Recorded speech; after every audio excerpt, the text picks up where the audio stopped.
Les mangroves sont des plantes qui procurent de gros bénéfices à la terre. Étant les meilleures absorbeuses de carbone, elles sont considérées comme le poumon et le garde-fou de la planète.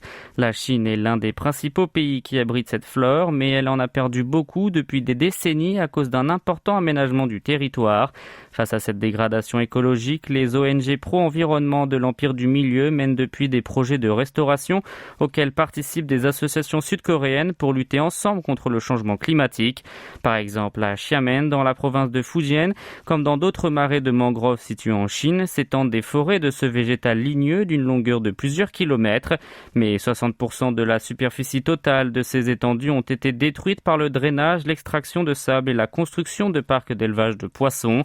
Pour contrecarrer cette destruction, les travaux de réhabilitation et de restauration de cet écosystème ont commencé au début des années 2000 à Xiamen.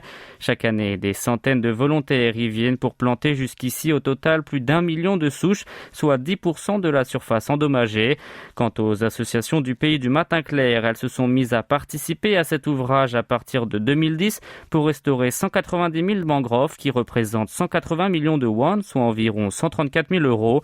Le président de la Fédération chinoise pour les mangroves souhaite que le peuple sud-coréen s'intéresse davantage aux activités de son organisation en vue de conserver ces arbres vitaux pour préserver la biodiversité et lutter contre le changement environnemental.